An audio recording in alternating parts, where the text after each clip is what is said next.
Eu saúdo a todos os irmãos na paz de nosso Senhor e Salvador Jesus Cristo.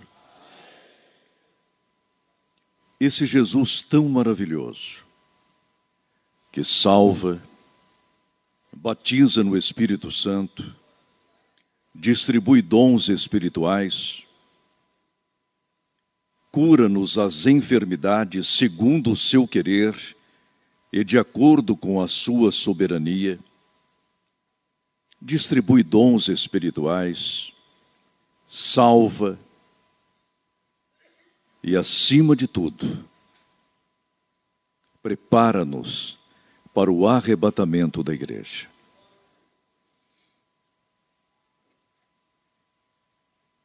Eu quero chamar a vossa atenção para Daniel capítulo 12 e versículo 3. O tema de nosso sermão é o testemunho cristão na pós-modernidade.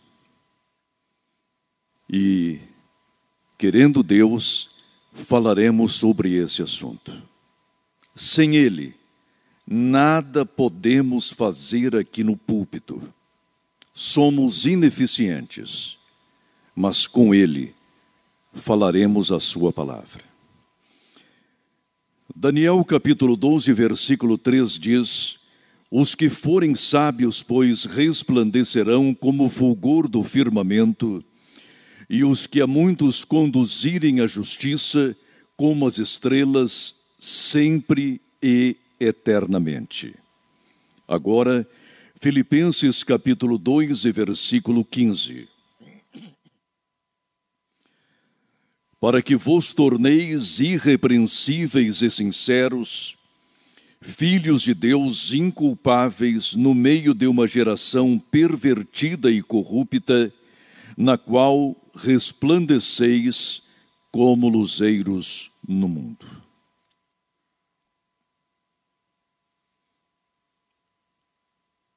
Prezados irmãos, a época em que viveu o profeta Daniel não era muito diferente da nossa.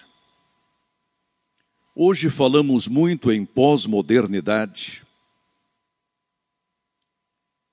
mas a pós-modernidade existe desde que o homem caiu da graça de Deus no jardim do Éden.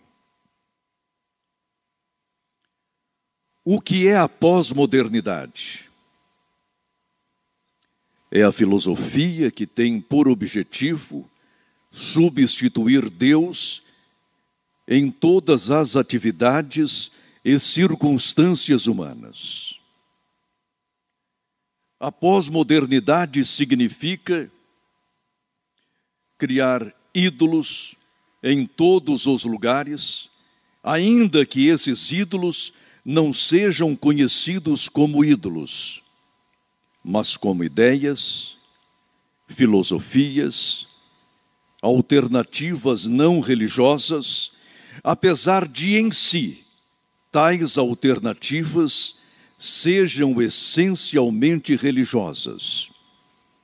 A religião que Satanás vem implantando desde o Éden até os dias de hoje.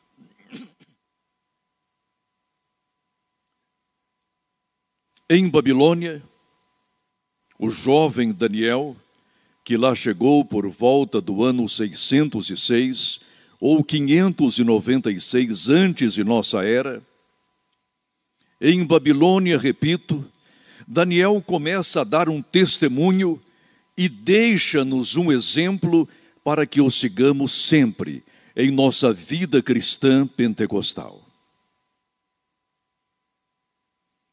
Não é fácil, reconheço, sustentar um testemunho como o de Daniel nos dias de hoje. Não é fácil, é dificílimo. Não é fácil, exige sacrifício. Não é fácil, exige martírio. Não é fácil, requer lágrimas, muitas lágrimas. Não é fácil, demanda oração, joelhos em terra e copiosas lágrimas novamente. Não é fácil. Demanda que todos os dias folheemos esta palavra, este livro, e lhe sigamos corretamente todos os ditames, ordenanças, mandamentos, recomendações e exortações. Não é fácil, mas é possível, é glorioso, e quando o fazemos, o nome de nosso Deus é glorificado. Principalmente agora, às vésperas do arrebatamento da igreja, não podemos vacilar. Sejamos firmes. Não podemos duvidar. Sejamos convictos. Não podemos manchar as nossas vestes espirituais. Sejamos puros no corpo, na alma, no espírito, na mente e em todas as nossas ações. Senhores, às vésperas do arrebatamento da igreja, precisamos sustentar um testemunho semelhante ao de Daniel. Caso contrário, quando o Senhor Jesus vier buscar a sua igreja, aqui ficaremos exilados, tristes, cairemos em desespero e dentro de nós a pergunta: por que não andei de acordo com os mandamentos do meu Cristo e do meu Senhor? Por quê? Porque conformei-me com o mundo? Porque vivi uma vida hipócrita, insincera, impura, de intrigas, de remendos espirituais? Por quê? E muitos jovens haverão de perguntar também: por que não segui as pisadas do profeta Daniel?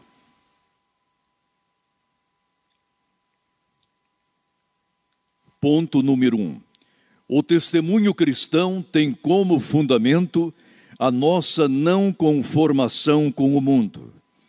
Daniel capítulo 1 e versículo 8. Resolveu Daniel firmemente não se contaminar com as finas iguarias do rei, nem com o vinho que ele bebia. Então pediu ao chefe dos eunucos que lhe permitisse não contaminar. Palavra do Senhor.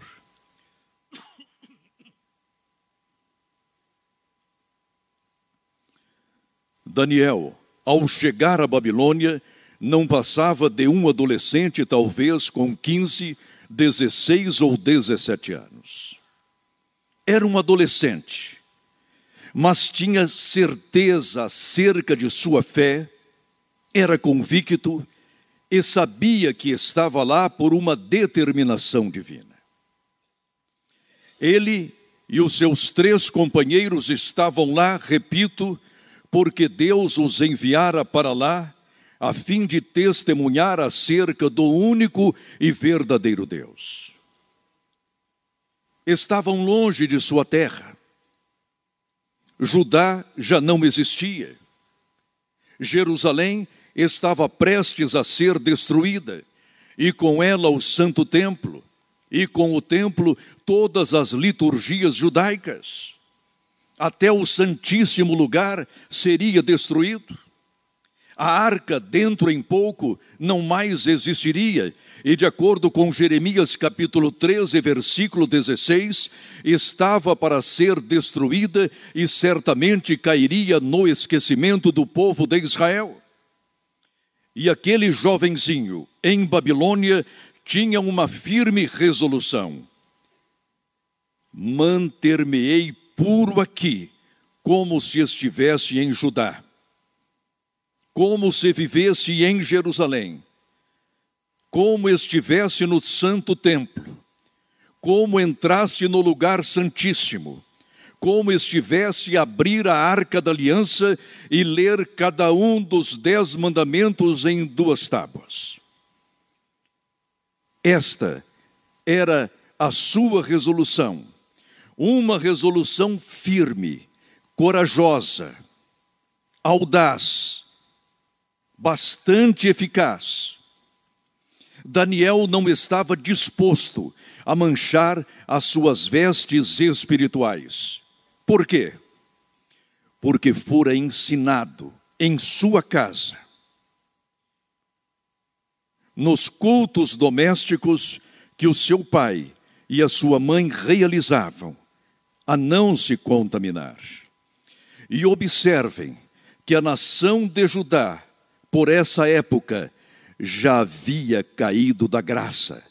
Era agora idólatra, sanguinária, perversa, imunda, profana, adúltera, fornicária.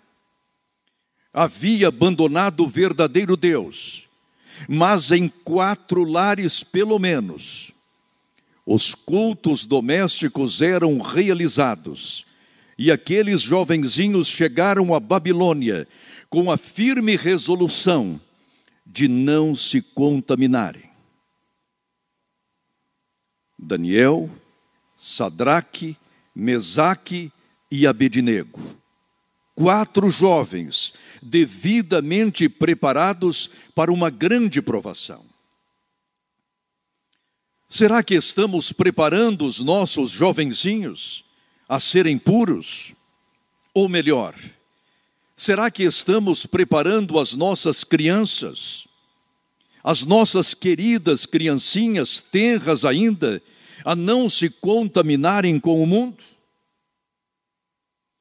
Há muitos filhos de crentes, aliás, de obreiros, aliás, de pastores, que não sabem que a fornicação é pecado, que o sexo antes e fora do casamento é pecado, que o homossexualismo é pecado, que a delinquência é pecado, que a corrupção é pecado também.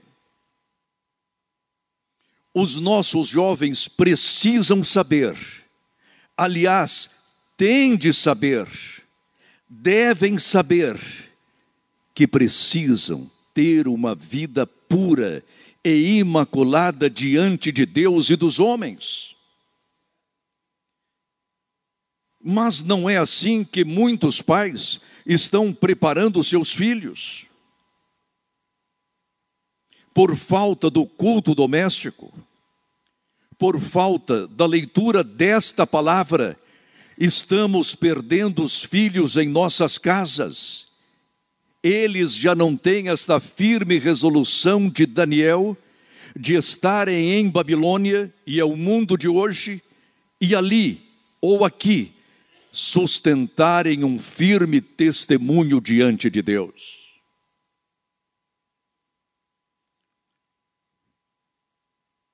Há meninos e meninas em nosso meio, praticando o homossexualismo, como se isso nada fosse.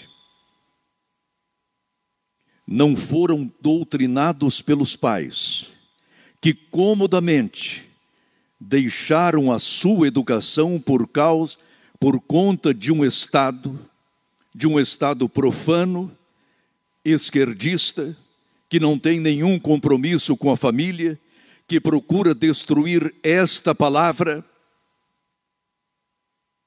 Senhores, preparemos os nossos filhos para que sustentem um testemunho firme como o de Daniel. Não somente eles, mas nós mesmos precisamos dar o exemplo. Estamos em uma sociedade pós-moderna, em nada diferente de Babilônia, e por isso nós pastores também, nós obreiros de nosso Senhor Jesus Cristo, nós ministros do Todo-Poderoso, precisamos ter essa firme resolução. Leiamos novamente esse versículo. Diz a palavra de Deus: resolveu Daniel firmemente não se contaminar com as finas iguarias do rei. E as iguarias oferecidas por Satanás são finas, belas, dóceis, dúcteis, atrativas.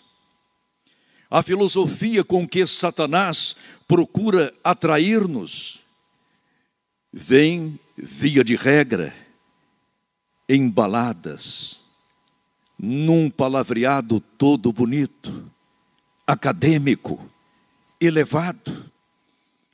E não são poucos os jovens e até obreiros maduros que se deixam cativar por elas. Tenho lido alguns livros de pós-modernos, como eles são inteligentes, articulados. A sua eloquência espanta-nos. E é muito fácil deixar-nos seduzir por essas filosofias. Mas não Daniel, mas não Sadraque, mas não Mesaque, mas não Abednego. Eles resolveram firmemente não se contaminar com as finas iguarias do rei, nem com o vinho que ele bebia. E não se enganem, a filosofia moderna é inebriante, embriaga. Embriaga. Por esse motivo, hoje, mais do que nunca, precisamos apegar-nos a esta palavra, a este livro, aos profetas, aos apóstolos, ao Senhor Jesus Cristo, aos 10 mandamentos, ao sermão da montanha, às exortações de Paulo, de João, e lá no Apocalipse, precisamos dizer com a noiva de nosso Senhor Jesus Cristo: ora, vem, Senhor Jesus, porque estou preparado.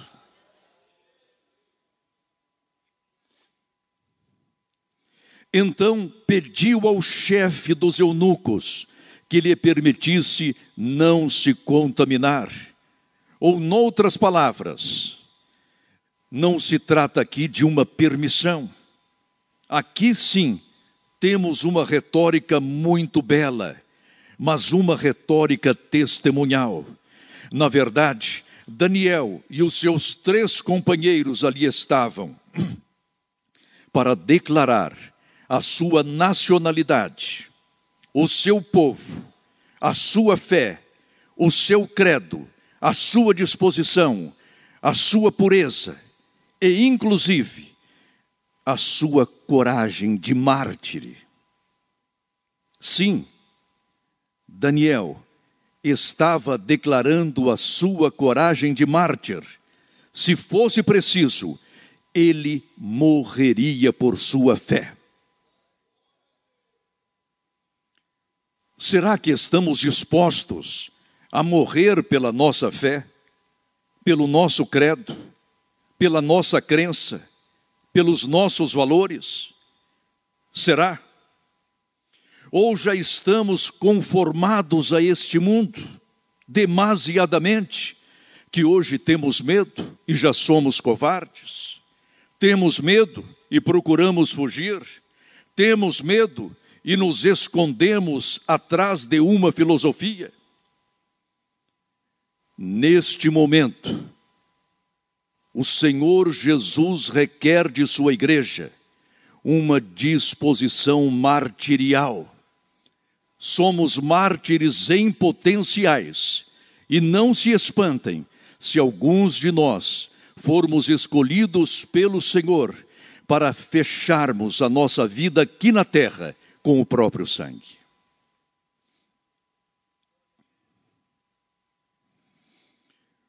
O testemunho cristão exige uma teologia correta. Respondeu Daniel na presença do rei e disse: o mistério que o rei exige, nem encantadores, nem magos, nem astrólogos o podem revelar ao rei, mas há um Deus no céu, o qual revela os mistérios, pois fez saber ao rei Nabucodonosor o que há de acontecer nos últimos dias. O teu sonho e as visões da tua cabeça, quando estavas no teu leito, são estas. Daniel capítulo 2, versículos 27 e 28. A história, senhores,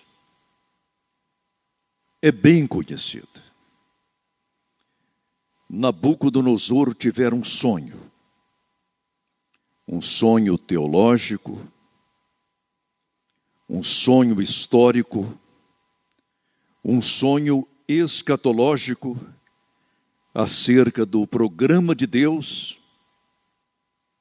sobre os últimos dias. O rei sonhou e esqueceu-se do sonho. Sonhou e perturbou-se. Sonhou e perdeu a paz.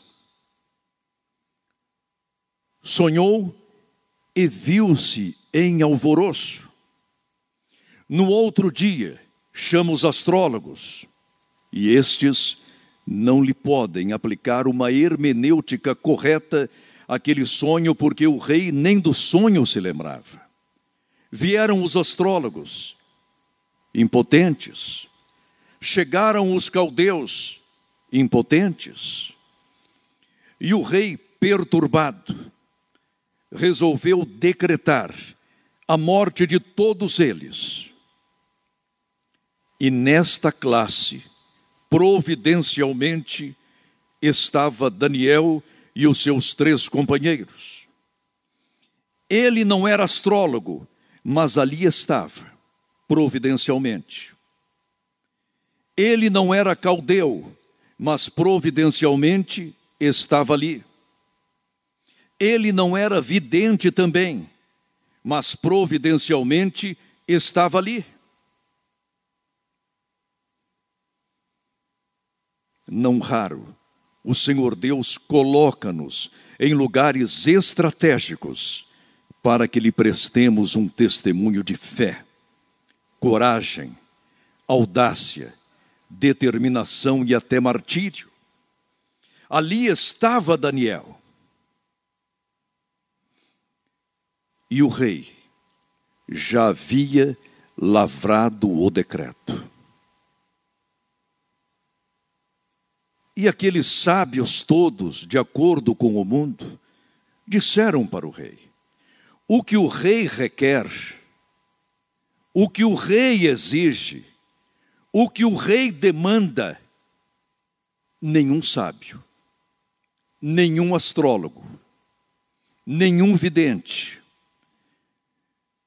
nenhum mago pode revelar ou interpretar. Só os deuses o podem, mas eles não moram com os homens. Mas o Deus de Daniel mora com os homens, sim. Ele é o Emanuel.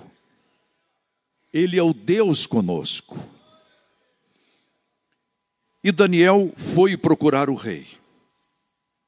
E disse-lhe: na verdade, o que o rei exige, nenhum astrólogo, nenhum caldeu, nenhum vidente, nenhum mago pode revelar ao rei.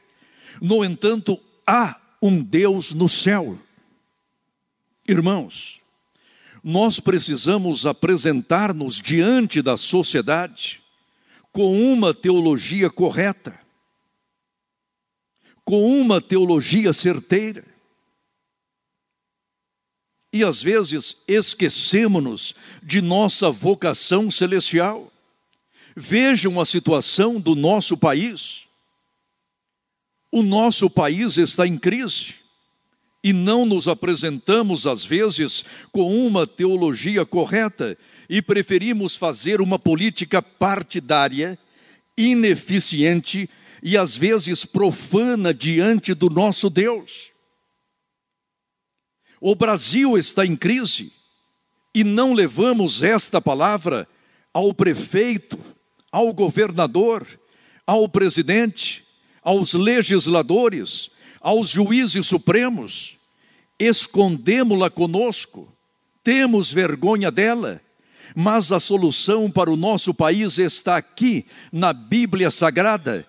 E a semelhança de Daniel, devemos apresentar-nos também diante dos poderes constituídos com a palavra de Deus, porque aqui está a resposta para o nosso país. Daniel foi corajoso. Respondeu Daniel na presença do rei e disse: sim, senhores, lá estava o jovem Daniel, o mancebo Daniel, na presença do rei. Que coragem espiritual, que força moral, que vigor ético. Lá estava o jovem Daniel na presença do rei. O rei não o assustou, não o amedrontou, não o fez retroagir, não o fez voltar atrás, não lhe fechou a boca, não lhe cerrou os lábios. O rei, em suma, não lhe calou o testemunho, mas Daniel diz agora: o mistério que o rei exige, nem encantadores, nem magos, nem astrólogos o podem revelar ao rei, mas há um Deus no céu. Mas há um Deus no céu. E o rei se espanta, porque os seus reis estavam na terra. Eram feitos de barro, talvez de prata, talvez de ouro, talvez até de pedras preciosas, mas estavam na terra. E Daniel diz: mas há um Deus no céu. E este Deus, neste momento, está aqui. Realmente aquele mistério não poderia ser resolvido por nenhum sábio segundo o mundo, porque aquele sonho fora dado ao rei, pelo Rei dos Reis e Senhor dos Senhores. E o Senhor, naquele momento, estava passando diante de Nabucodonosor a teologia da história. E o rei babilônico deveria compreender, através daquele sonho, que quem comanda a história é Deus. É o Criador de todas as coisas. É o Senhor dos senhores. É aquele que mantém este mundo. É aquele que nos dá o hálito de vida. O que estamos fazendo diante das autoridades constituídas? Frequentamos-lhes os gabinetes apenas para pedir, para rogar favores, para exigir benesses, para comprometer o nosso rebanho, para negociar votos. Mas raramente apresentamos diante de uma autoridade para dizer-lhe: há um Deus nos céus. Há um Deus nos céus. Irmãos, chega de favores políticos e terrenos. Os favores políticos passam, os favores políticos são efêmeros, mas a palavra de Deus subsiste para sempre. Apresentemo-nos diante das autoridades com uma teologia correta. Digamos às autoridades, ou melhor, afirmemo-lhes: há um Deus nos céus e Ele está atento ao que os governantes fazem. ao que os governantes corrompem, há um Deus nos céus.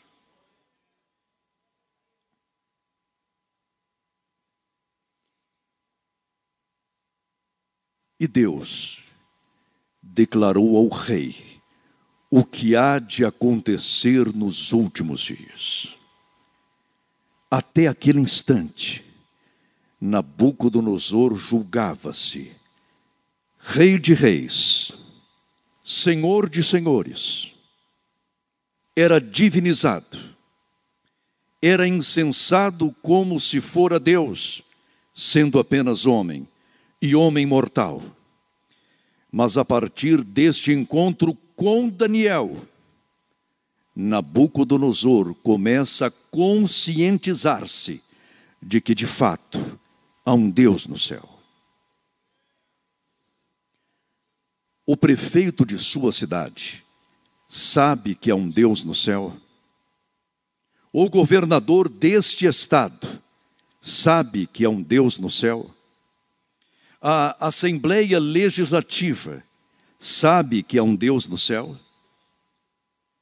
Os juízes, os magistrados, os conselheiros sabem que há um Deus nos céus. É a nossa obrigação dizer-lhe sim, que há um Deus no céu, e Ele intervém na história humana. Ele faz ascender e faz cair os poderosos. Há um Deus nos céus.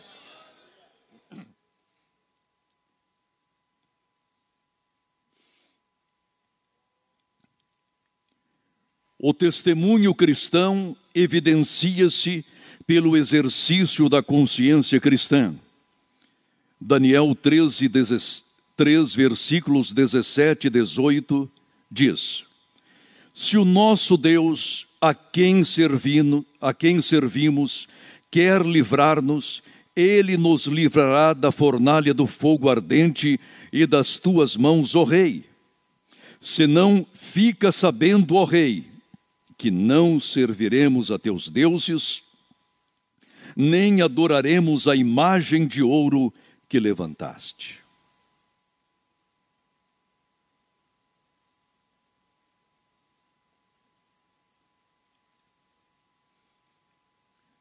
Interessante. Apesar do sonho que tivera no capítulo 2, Nabucodonosor, mesmo assim, resolve levantar uma estátua de ouro, muito bonita, na mais formosa de suas planícies, e ali convida a todos os seus governadores e sátrapas e oficiais e generais e capitães, para que diante daquela estátua, que representa o próprio rei, todos se curvem. Todos. E quando a orquestra real começou a soar, quem sabe, um hino em louvor ao próprio Nabucodonosor, todos os presentes curvaram-se, ajoelharam-se diante dela, prestaram-lhe vênia, louvores, enaltecimentos, elogios e vivas. Mas 3 jovenzinhos hebreus, Sadraque, Mesaque e Abednego, permaneceram firmes, de pé, não se curvaram diante daquela estátua.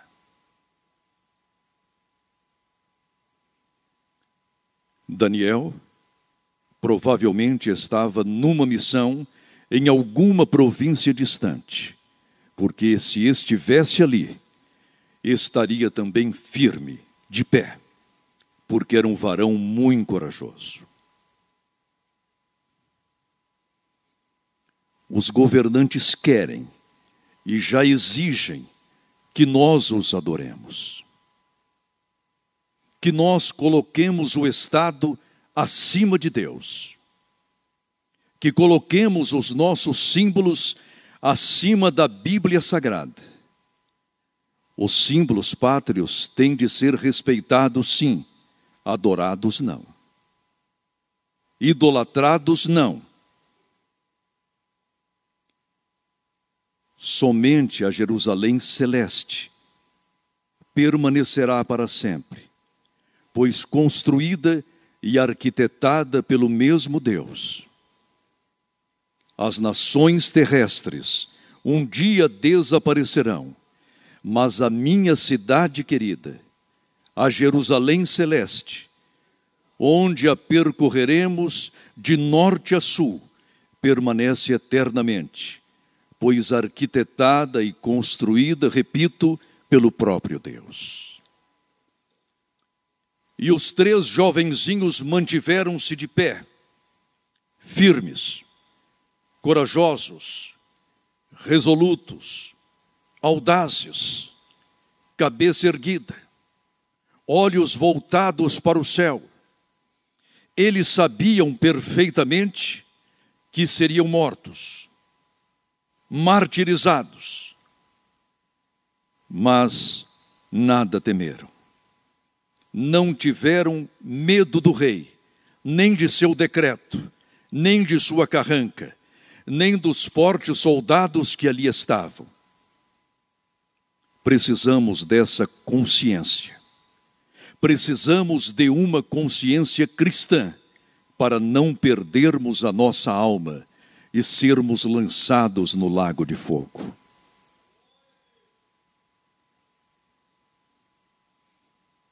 E quantas vezes não temos nos curvado diante dos poderosos e com isso apequenamos o nosso Deus, diminuímos o nosso Cristo, relegamos a sua palavra, deixamos de lado as suas promessas e expulsamos de nossa vida, do nosso coração, o Espírito Santo.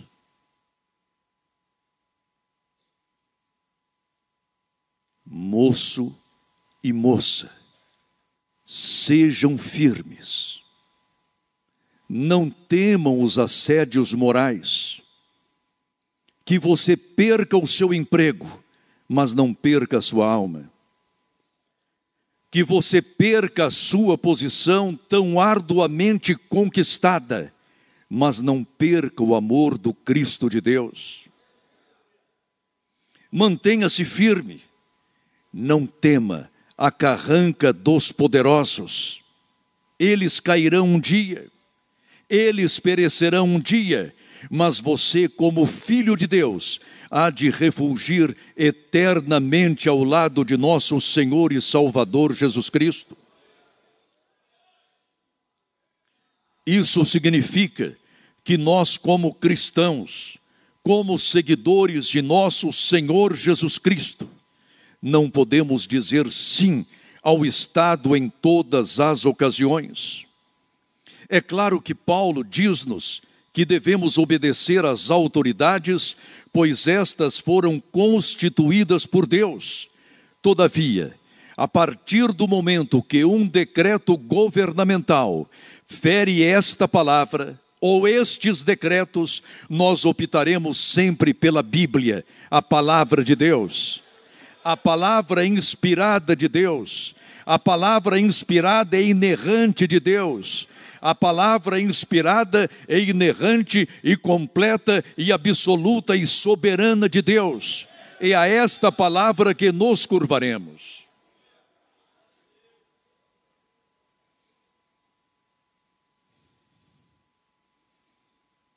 Senhores,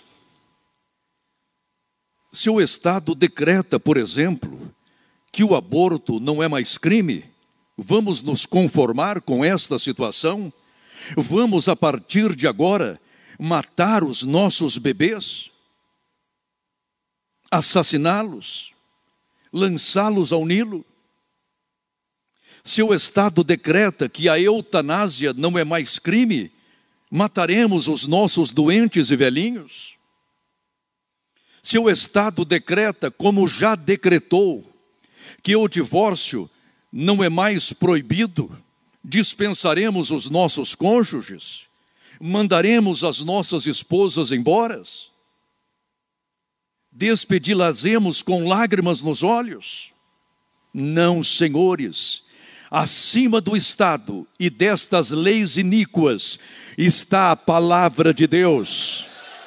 A palavra de Deus, a eterna palavra de Deus.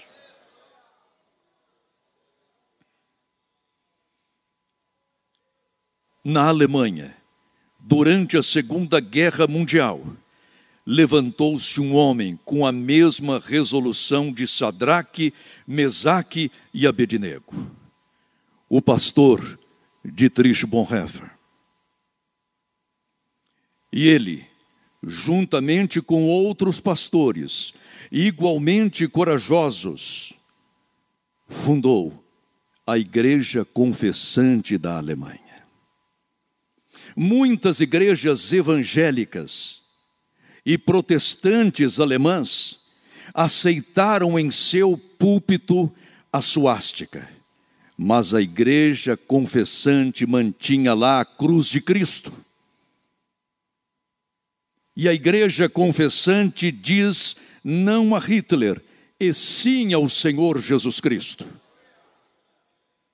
O irmão Bonhoeffer pagou com a própria vida a sua confissão e a sua confiança em Cristo Jesus. Mas um dia encontrá-lo-emos lá em cima, nos céus, ao lado de nosso Senhor. A fornalha está aí. A fornalha está aí. Querem nos jogar. Só que eles se esquecem de uma coisa. Podemos ser jogados na fornalha, mas vamos encontrar ali, não as chamas, não o fogo, mas o anjo do Senhor e o próprio Cristo ali. É por isso que não devemos temer, irmãos. Como diz o hino Castelo Forte, podemos perder tudo, poder, família, bens, prazer. Mas se tudo se acabar, com Ele reinaremos. A partir de hoje, sejamos firmes diante das autoridades. É claro que, como cidadãos, cabe-nos obedecê-las. Mas a partir do momento em que decretarem um decreto que vá de encontro a estes decretos, optaremos sempre pela Bíblia Sagrada. É a nossa consciência cristã. É a nossa consciência cristã.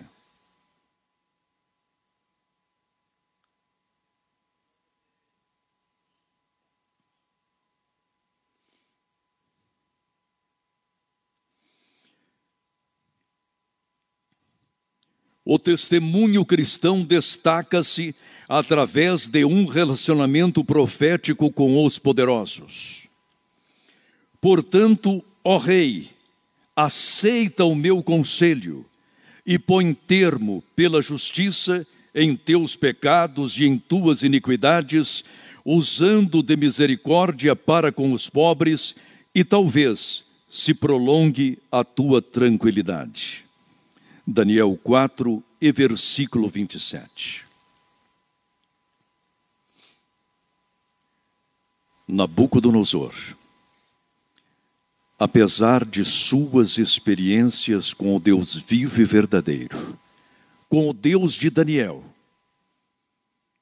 ele ainda, interiormente, espiritualmente, sim, em seu coração, em sua alma e em sua mente, não havia ainda se conscientizado de que Deus reina sobre todos os povos, sobre todos os reinos, sobre todos os reinos e potentados e impérios da terra. E um certo dia, ele teve um sonho. Ele viu aquela árvore frondosa, bonita. uma árvore, sob as copas, povos de todos os cantos e recantos da terra vinham abrigar-se.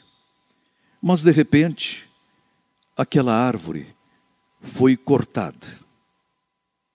E Daniel, ao ouvir aquele relato, percebeu que, em breve, o rei Nabucodonosor seria tirado de entre os viventes e viveria alguns períodos, 7 tempos, como se fora uma besta selvática. Daniel ouviu o sonho, estava diante do rei, e de imediato o Espírito Santo nele fê-lo interpretar o sonho relatado e narrado por Nabucodonosor. Daniel ficou perplexo e disse ao rei que a interpretação desse sonho, rei, seja para os teus inimigos, para os teus adversários. Mas o rei exigiu: Daniel, eu quero a verdade. Pois bem, majestade, a verdade é esta: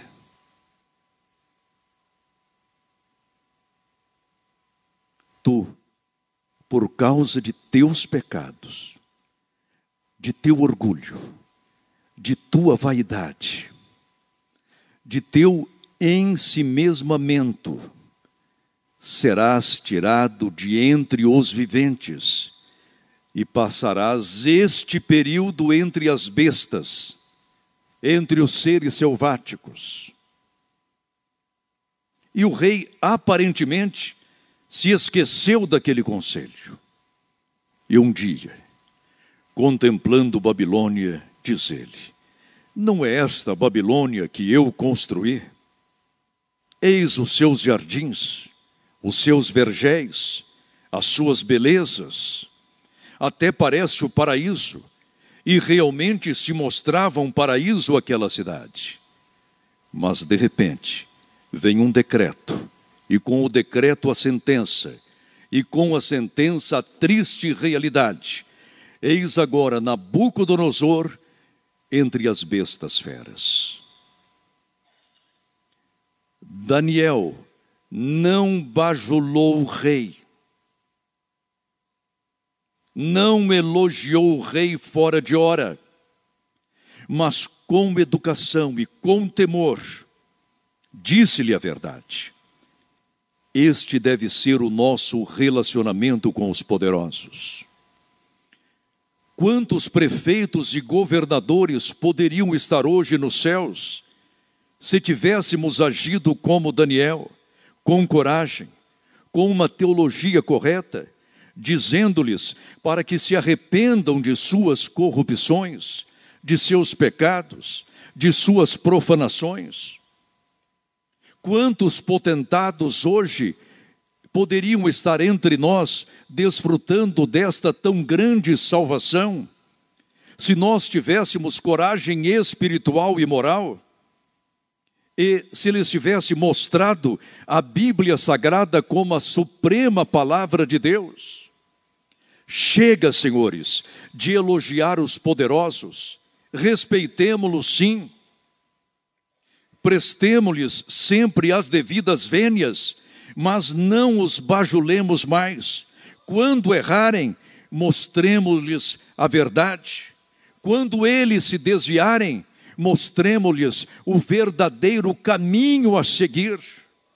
Daniel fez, e no final deste capítulo, chegamos a esta conclusão, que Nabucodonosor se converte e vem a prostrar-se diante do Deus Todo-Poderoso. Ele se converteu porque Daniel teve a coragem moral de mostrar-lhe o caminho de Deus. Façamos assim aos nossos poderosos, porque a situação do país é calamitosa.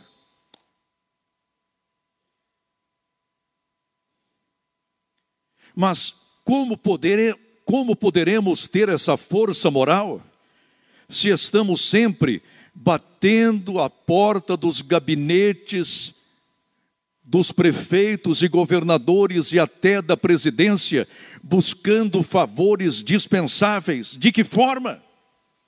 Estamos comprometendo a nossa voz profética, o nosso rogo intercessório. Estamos desperdiçando as lágrimas que não mais temos por causa de nossa vaidade. E buscando favores, tornamo-nos tão corruptos quanto eles. E tornando-nos corruptos, somos fortes candidatos ao lago de fogo. Obreiros do Senhor, hajamos agora enquanto é tempo, tendo um relacionamento profético e sacerdotal com os poderosos.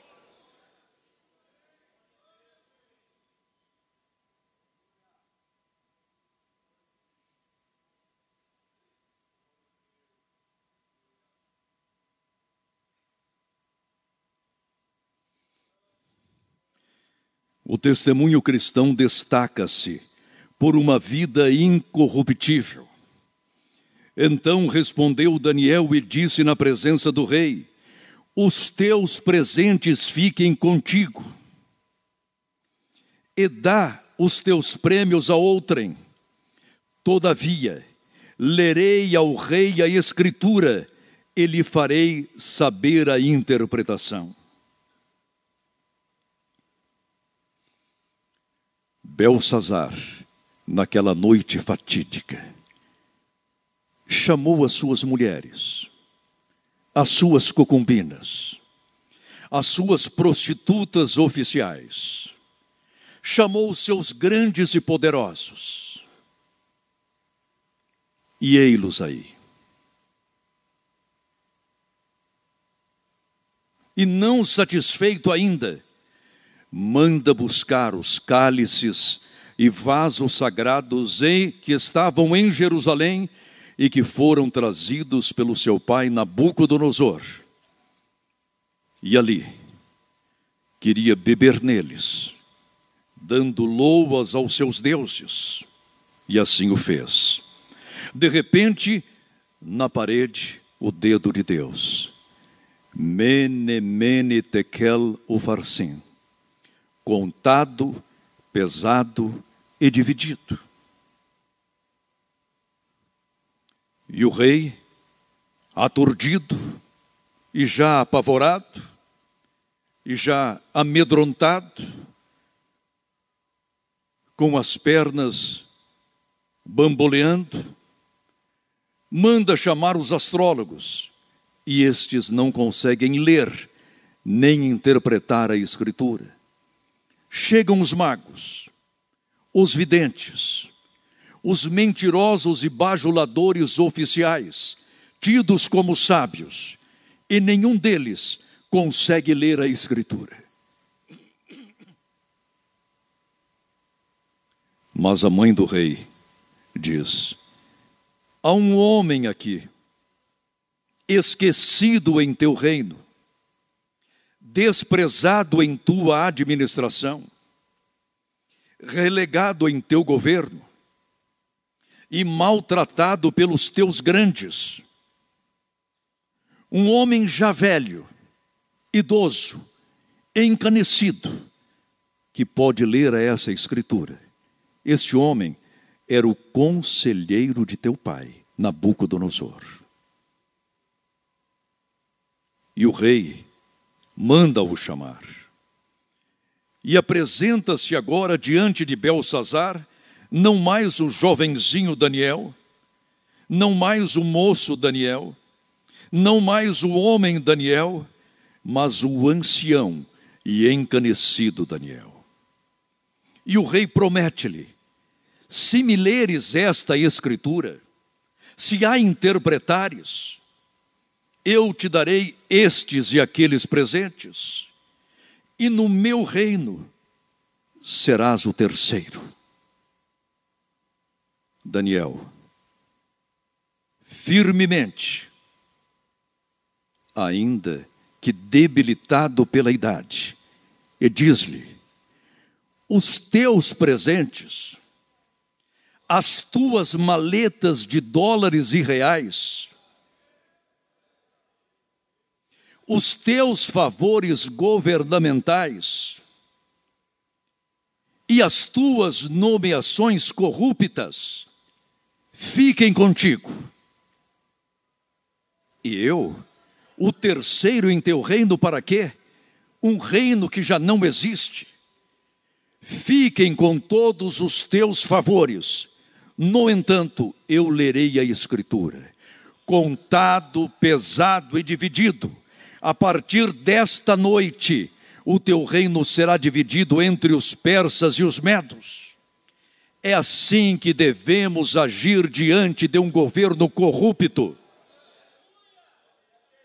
sem postura, que rouba a nação, que debilita o Estado, que tira os recursos necessários dos hospitais e escolas. Não aceitemos nenhum dólar, nenhum real, nenhuma nomeação, e jamais procuremos tais homens em busca de favores ou de empregos para os nossos filhos. Eles não precisam disso. Nossos filhos são herança do Senhor e eles já têm um futuro assegurado.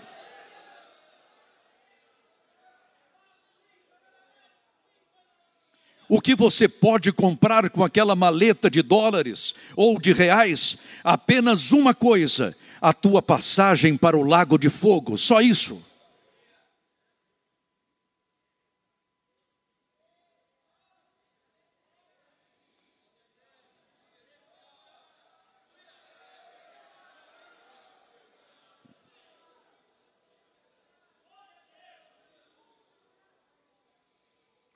Todavia, eu lerei a interpretação. Todavia, não calarei a minha voz profética. Todavia, não fecharei este livro. Todavia, falarei e promulgarei os decretos de Deus. Qual o nosso relacionamento com os poderes constituídos? Será que Deus terá de usar sempre um juiz terreno, um juiz secular, para mostrar que Ele ainda reina? Igreja, somos o sal da terra e a luz do mundo. Procedamos como tais. Não precisamos de favores governamentais de espécie alguma. Não peçamos nada à autoridade. Antes, pelo contrário, estejamos lá para oferecer-lhes a nossa oração, o nosso jejum, a nossa intercessão, a nossa voz profética, o nosso conselho, a nossa luz, a nossa coragem, o nosso testemunho e, se possível, também o nosso martírio.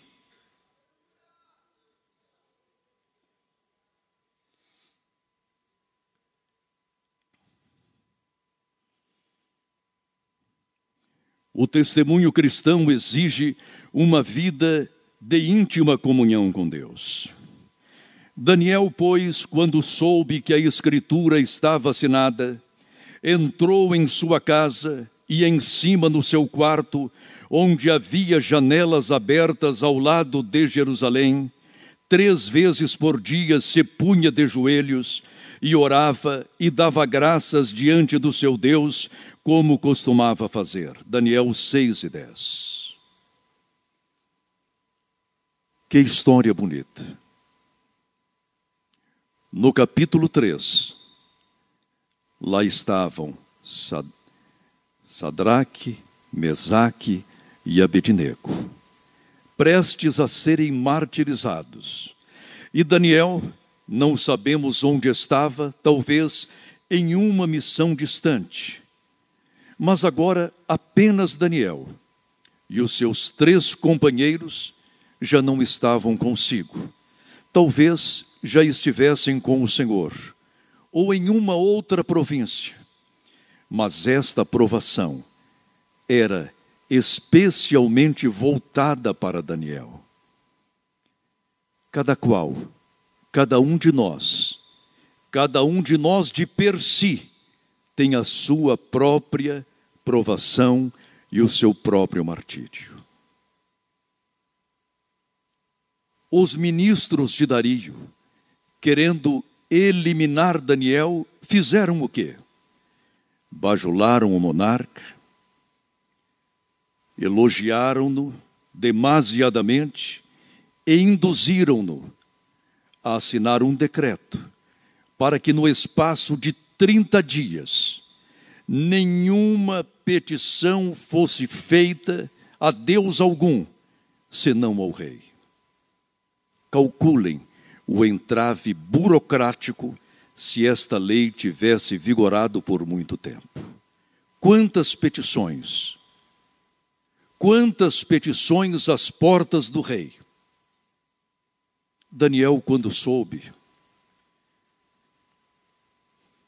entrou em seu quarto, abriu as janelas em direção a Jerusalém e ali, como costumava fazer 3 vezes ao dia, ali orou, ali deu graças a Deus, louvou-lhe o nome, apresentou-lhe todas as petições e ficou tranquilo.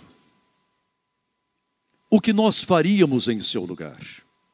Talvez iríamos à procura de um grande advogado, de um senador influente, de um deputado que tivesse o necessário poder para reverter aquele decreto.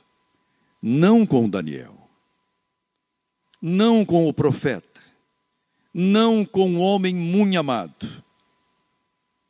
Como ele tinha muita intimidade com Deus, ali estava para orar, ignorando aquele decreto.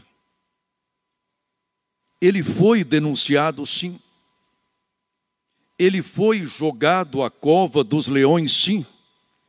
Mas não maculou a sua consciência.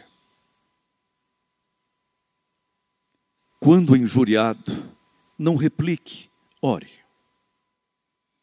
Quando caluniado, não se vingue, jejue, chore aos pés do Senhor.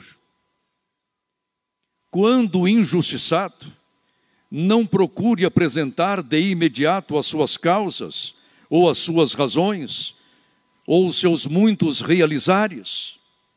Ore, chore aos pés do Senhor Jesus.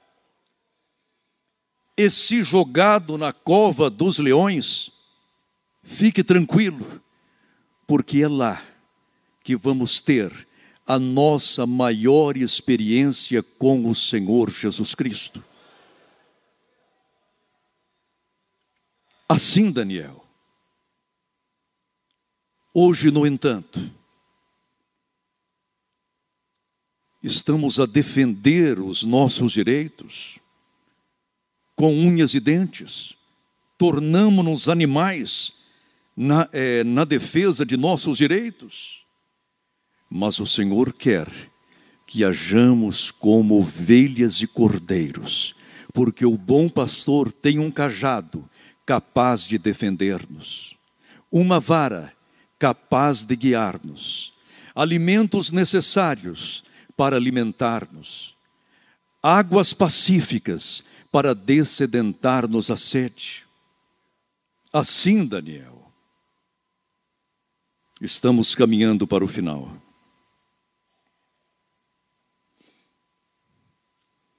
O testemunho cristão acha-se numa vida de intercessão e de estudo da palavra de Deus. No primeiro ano do seu reinado, eu, Daniel, entendi pelos livros que o número de anos de que falara o Senhor ao profeta Jeremias, que haviam de durar as assolações de Jerusalém, era de 70 anos. Voltei o rosto ao Senhor Deus para o buscar com oração e súplicas, com jejum, pano de saco e cinza. Daniel 9, 2 e 3. Irmãos, vejam bem o caso de Daniel. No capítulo 9, Daniel aflito com o destino de seu povo, com a sorte de seu povo, começou a interpretar os fatos profeticamente, biblicamente, com as escrituras que até então estavam ao seu dispor. Ele não se limitou aos fatos, ele procurou uma interpretação profética.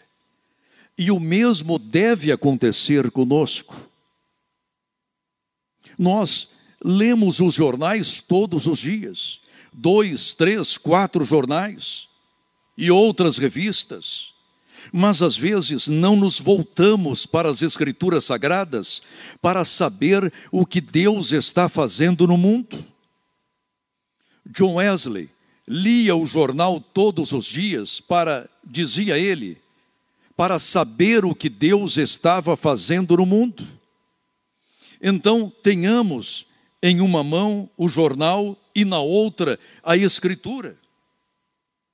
Daniel agia assim. E ele começou não somente a estudar os fatos, mas também a interpretá-los à luz da profecia de Jeremias, que era quase que seu contemporâneo, mas já em seu tempo, a escritura de Jeremias já estava devidamente canonizada.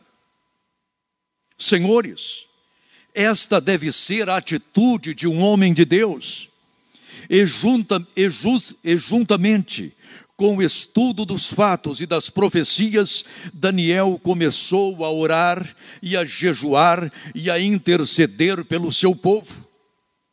Às vezes, estudamos os fatos, mas não oramos para que Deus intervenha. Não jejuamos para que Deus se faça presente e mude situações. É necessário voltarmos a este santo costume do profeta Daniel. Onde nós estamos? Como estamos agindo agora na casa de Deus? Ministerialmente, devemos estar a par de todos os acontecimentos para jejuarmos, para que Deus intervenha na nossa história.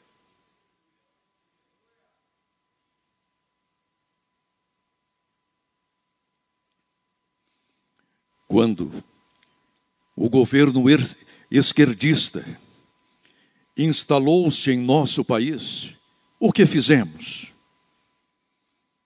Muitos cristãos, iludidos por aquela propaganda, sufragaram-no, votaram nele, elegeram um homem que tinha como plano de governo a destruição dos valores cristãos. E quando começamos a viver aquele grande desenvolvimento, pelo menos aparente, muitos louvaram o governo. O resultado está aí. Deus interveio, dizendo: o governo é meu, o Brasil é meu, e enquanto houver vozes súplices neste país, enquanto houver intercessão e lágrimas intercessoras, eu agirei aqui. É hora de interceder, porque ainda não estamos seguros. Veio o impeachment, mas o diabo ainda não foi impedido. Veio o impeachment, mas o príncipe deste mundo ainda não foi impedido. Por esse motivo, é necessário que a igreja se mantenha em oração e jejum e interpretando devidamente os fatos para que Deus intervenha em nossa vida.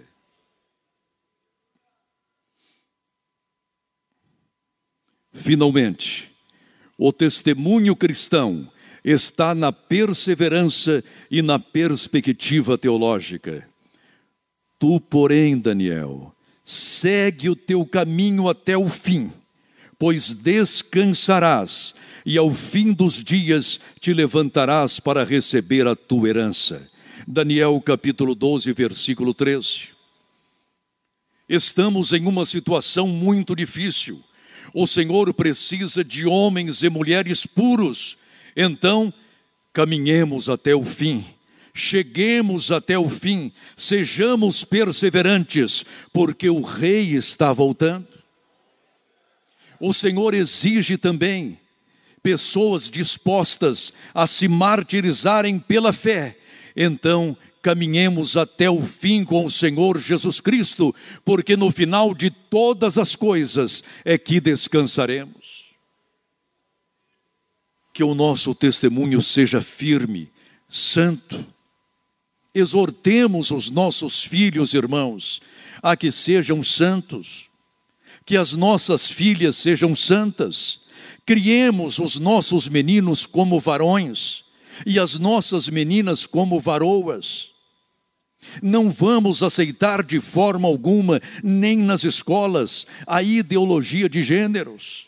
Chegou o momento em que nós, nas Assembleias de Deus, em nosso país, chegou o momento de construirmos escolas confessionais, nas quais poderemos educar as nossas crianças com liberdade.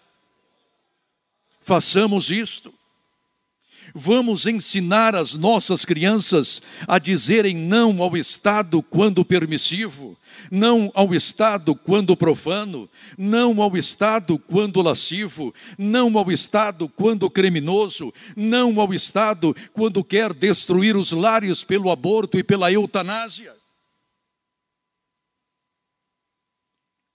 É chegado o momento de a igreja volver os seus olhos para o alto, para a cidade eterna, para as nuvens, pois já estamos ouvindo o estrugir da derradeira trombeta. Ora vem, Senhor Jesus.